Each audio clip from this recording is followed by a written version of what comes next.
So we continue our journey into chess strategy with another game from this book written by two very famous Russian authors, which are Grandmasters, Alburt and Palatnik.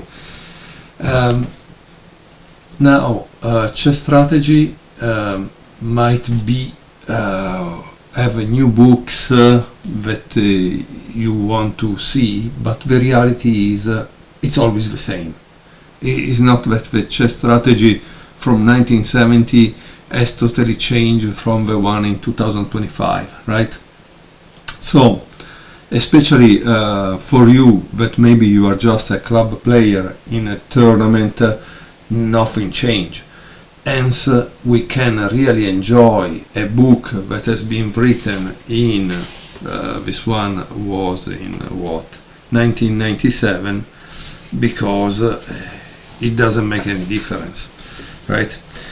So, the game I want to show you is game 10 between Bronstein and Beliavsky. Bronstein is white. Bronstein is famous because he participated in a world championship against Botvinnik. Unfortunately, the final result was 12-12, and he didn't become world champion.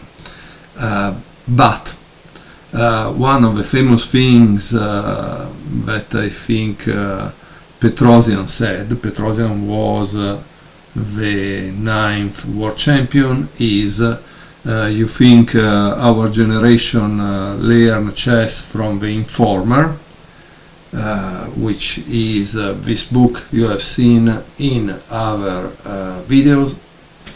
Here we go. I just got an issue. Petrosian said, you think our generation learn chess from the Informer. Is not true. We learn chess from David Bronstein. And so that's why it's important to see his games.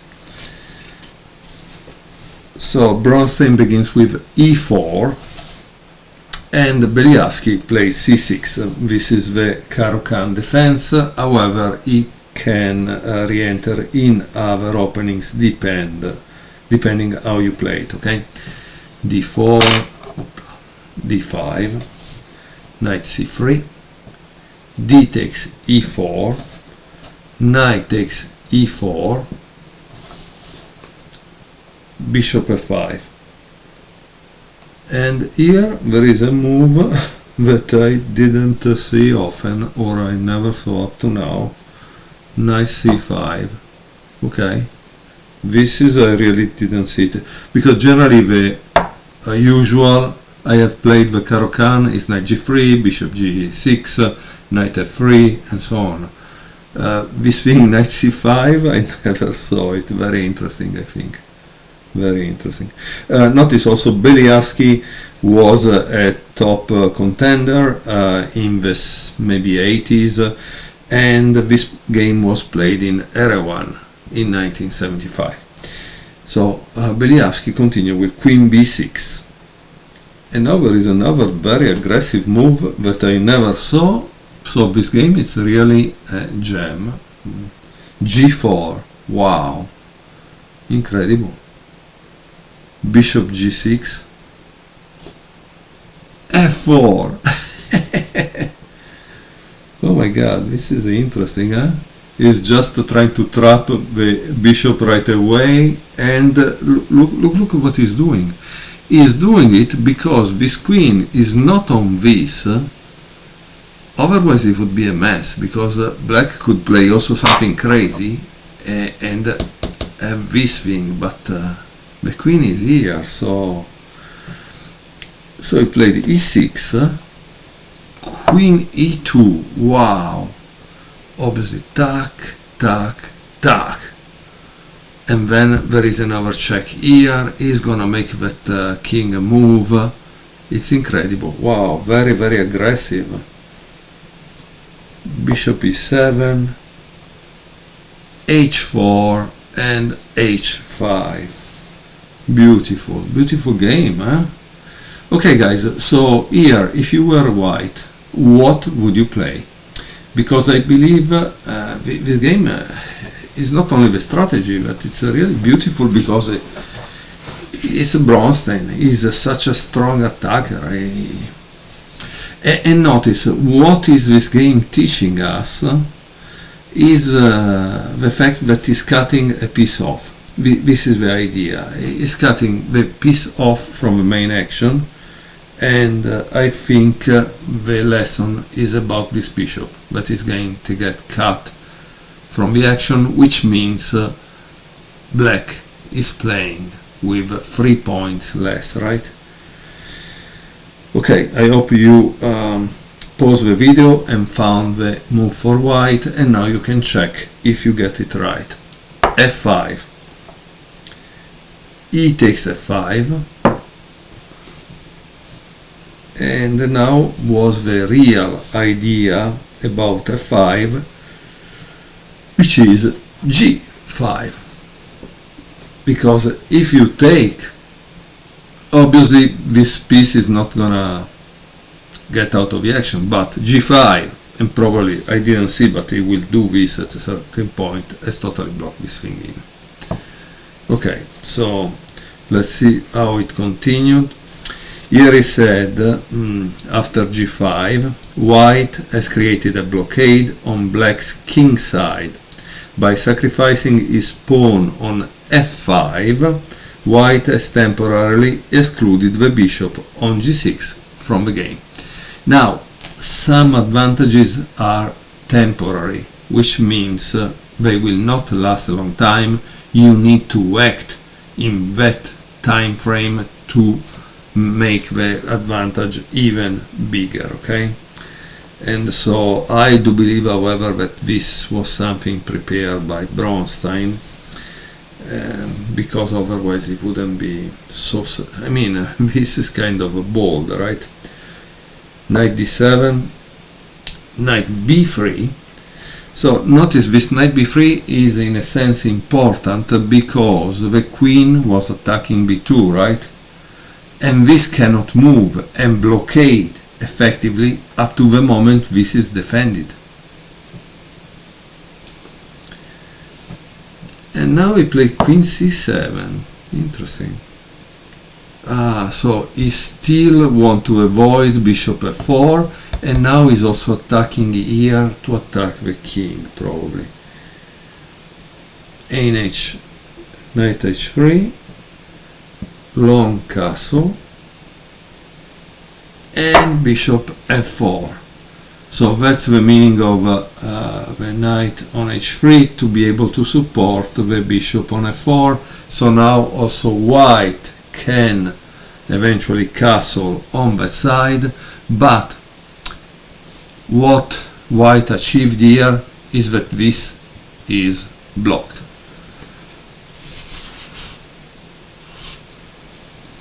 Bishop d6, and obviously white reiterates the blockade with queen h2. And here it says white focuses all his efforts on controlling f4, because this vital point, f4, holds the key to the prison on black's king side. Knight f8, castle, and knight e6. At this point I think white needs to take a decision. Why? Because he has 1, 2, 3 against this. Here there are only 1, 2. So obviously you have overwhelmed forces on f4, and so he needed to exchange. Bishop takes d6. Now it seems here in the comment he says that black should have taken.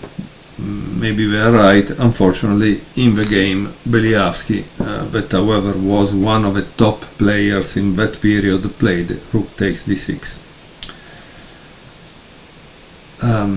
Now there is a problem here that white still didn't finish the development. How do we characterize the end of the opening when the two rooks are connected? That's the things that we should generally achieve. And white did it by bishop c4. Also black finished the development, bringing in all his last piece, knight e7, and we are at move 18, okay? How does white continue here? As I said, obviously white wants to keep the blockade, so he plays an f4, knight f4. As you can see, I think some games are real good examples of what happens when and how to keep the piece out of. And so this is a great example that is timeless, that you learn it in 2025, 1975 or 1950, it doesn't matter honestly. Is a timeless example of strategy.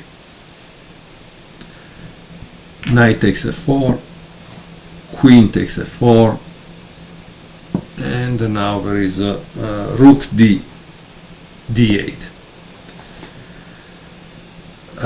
White now exchange the queens. Queen takes e7, king takes e7, and supports the pawn in the center with c3.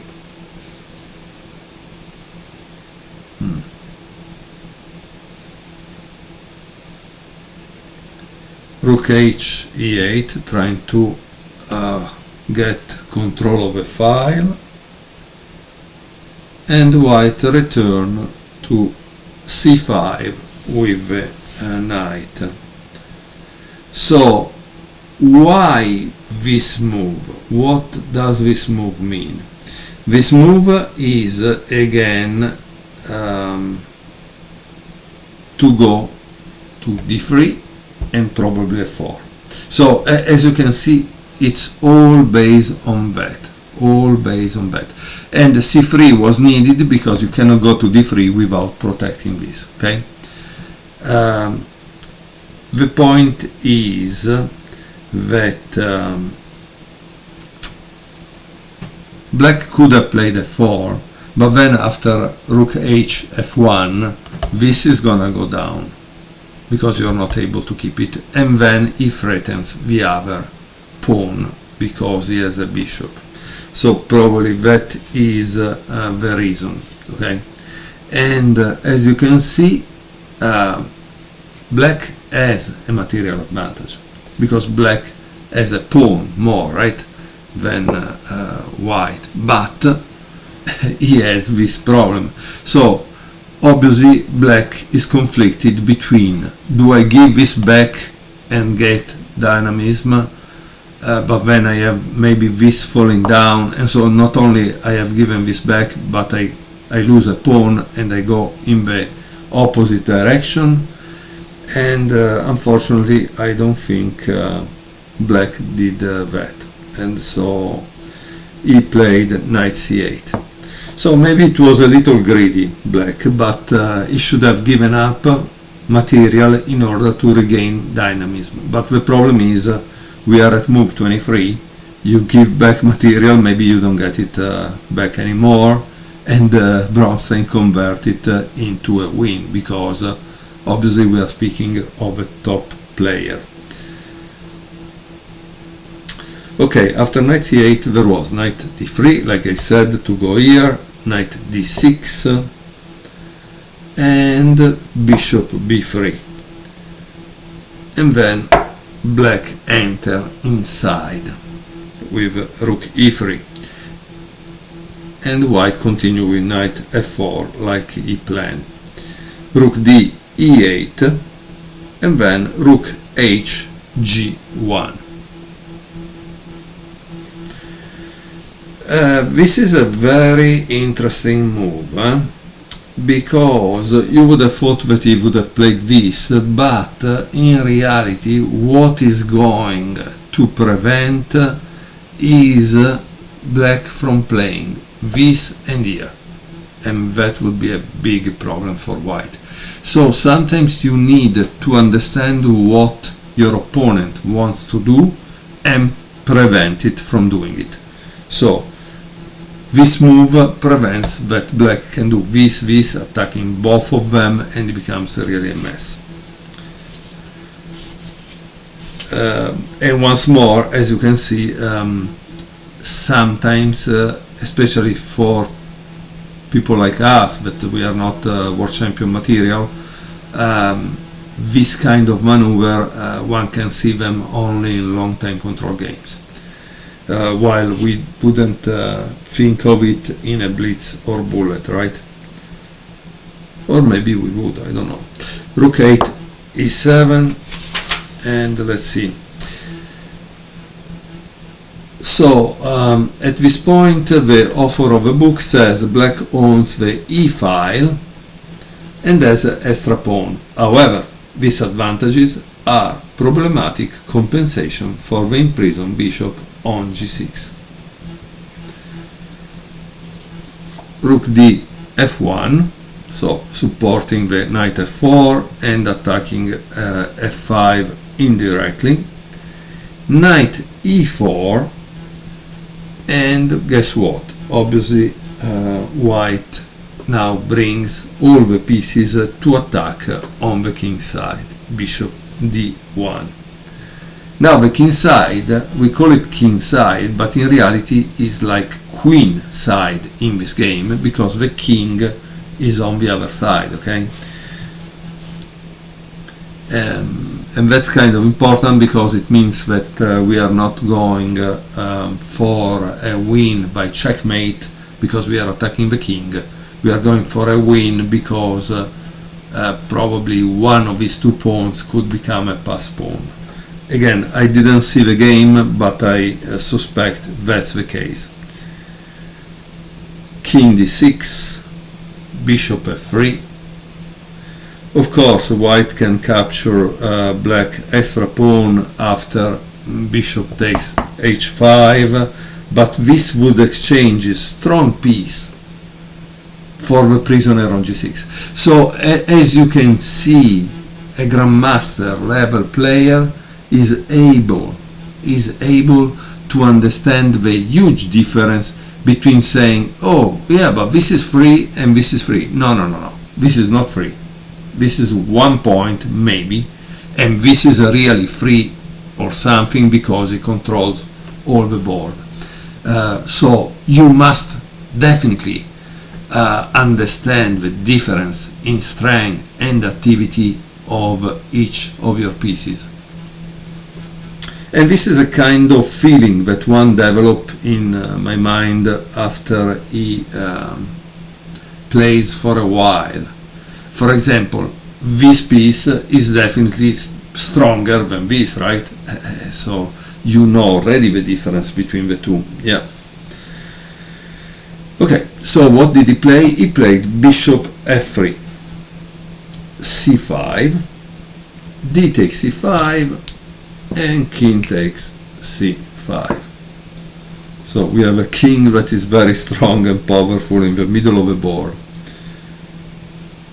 Knight g2, rook d3, knight f4. And now black played rook d8, which is considered dubious. This move allows white to exchange both rooks and then create a pass pawn on the queen side. Oh, wow. Okay, yeah, because he exchanged this, so now we have a majority on the queen side. It would have been better to repeat moves with rook e3, so to go back, white to play knight g2 and eventually go in a draw.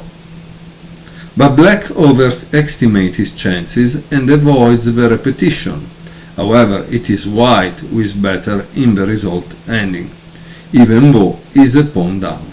So that's kind of interesting too, right?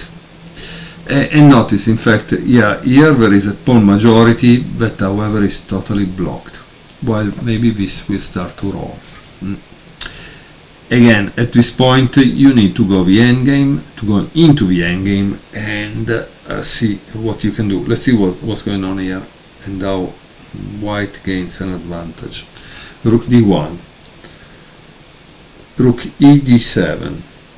Yeah, this is strange. He had all the control of the b-file and now it doesn't do anything with it and it just exchanges all the rooks. Rook takes d7, rook takes d7, rook d1, rook takes d1, and the king takes d1. And yes, I mean, here you can see that yes, we are in an endgame, and this is the only active piece that black has. Well, knight d6. So he wants probably to go here and attack this. The problem is that sometimes the knight is a little slow in the endgame. Black maintains his material advantage, but white is the one who has winning chances because of this wall in bishop on g6. King c2, a5, a4, king b6. Now, I want to show you one thing. I would like to know what would happen if black plays b6. Okay? What would happen if black plays b6? You must be very careful here, and I hope you pause the video and try to find out, because there is a checkmate. Pratica after b6, there is knight d3 check, okay, king c4, and then you have b3 checkmate. I hope you can visualize it, because you see this square is controlled by this square is controlled by this, b3 controls c4, d3, the knight on d3 will control c5, and this bishop controls all the square, so the king cannot escape back. So b6, it's a big mistake because you get checkmated. Okay, and that explains why he played king b6. However, it's possible that the best move was knight e4. Okay, so this is better than obviously b6 that loses and king b6. Now white centralized the king with king d3, taking away the c4 square. Black plays king c7 and once more king d4. So this is another strategic example. Why? Because in the endgame, and this is a lesson that you are getting also about the endgame, you need to centralize the king, because the king is able to go on both sides and create havoc. Obviously you can do it. Why? Because there are no rooks or queens that could really kill that king. And here it says white has improved his position by centralizing his king. In the next phase, white activates his pawn majority on the queen side and occupies more and more space, finally achieving total dominance. So as you can see now, Bronstein is converting a strategic advantage, the blocking of this, into a real one, creating a pass pawn on the queen side that will need to be addressed and stopped, right? So knight c8, b4, a takes b4, c takes b4, knight e7, a5, and finally f6. Yeah, finally f6, but there is a kind of problem here, right? So what do you think now will white play in this position? Obviously black has a very bad position, and notice how this is still a pawn, so white just played this, g takes f6, g takes f6, and this is still a pawn that is just keeping two pawns, right? Meanwhile, white improves slightly his position with king c5, and now there is bishop f7, and white continued the advance, b5, king c8, and now there is the final move of a game, which is b6. This is the final position. So what we have learned here is the difference between a good and a bad bishop, and how Bronstein was able to cut it off throughout the game. Now, again, as you can see, he's controlling this. He could take if he wants and create another pass pawn, or he's controlling also this line. So all the lines are controlled by white, that has a dominance here, right? But you don't need to believe me here. I urge you to put this position in the computer, in the engine, or play this position against a sparring partner. So this was a chess strategy for the tournament player. I believe it's a great book that you should have in order to learn chess strategy, because these two grandmasters, Alburt and Palatnik, they are really great coaches, and you get a great chess wisdom for, I think I paid $7, something like that. So I tell you, also old books are great books. Don't lose your chance to have this book. Thank you very much for watching.